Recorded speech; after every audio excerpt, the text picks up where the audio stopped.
Ce légume genevois, il est super cher, 16 balles le bocal. En fait, c'est parce qu'il est grave compliqué à préparer. Il est tellement dangereux qu'il envoie des fois des gens à l'hôpital. Et du coup, à quoi il ressemble en vrai et pourquoi on se team?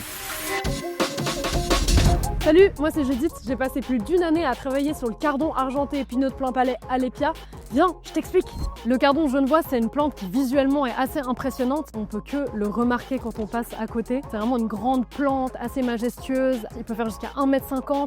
Il a vraiment ses feuilles caractéristiques qui sont vertes, mates sur le dessus. Le dessous des feuilles, il est shiny de zinzin. C'est argenté, presque blanc. Enfin, c'est vraiment très beau. Et aussi, il y a toutes ces épines. Il y en a énormément. C'est vraiment une caractéristique très importante du cardon épineux argenté genevois. On peut se demander pourquoi s'acharner avec ce cardon si épineux et qui n'a pas l'air si sympa. Et qui en plus, il y a énormément de pertes dans le cardon parce qu'on mange au final que le cœur et que les carbs. Donc c'est pas non plus toute la feuille. Donc on perd beaucoup. Mais voilà, c'est vraiment un légume qui est ancré dans la culture traditionnelle légumière genevoise. C'est un cardon qui a été sélectionné, qui a été amélioré aussi pour son goût, pour sa saveur. Et ces épines font partie de son identité. À noter aussi qu'il y a des variétés sans épines qui ont été développées. Maintenant, presque tous les cardons qui sont cultivés dans d'autres pays et même aussi ici en Suisse n'ont pas d'épines parce que ça simplifie quand même vraiment beaucoup la mise en place, la culture et la préparation.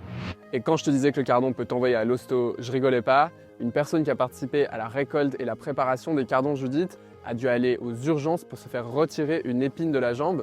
Et on m'a raconté qu'un producteur de cardon genevois a failli y laisser un doigt. Il n'aurait pas retiré une épine assez vite, ce qui lui a causé une grave infection. Allez, on retrouve Judith. Ce que je trouve beau avec le cardon, c'est qu'il y a encore des maraîchers, maraîchères qui cultivent cette plante, alors que voilà, c'est une variété, le cardon genevois, qui n'a pas énormément de rendement comparé à d'autres variétés commerciales. Donc il y a quelque chose qui est un peu à l'inverse de la course économique qui est un peu l'agriculture en ce moment, où il faut toujours avoir beaucoup de rendement sur le moins de surface possible.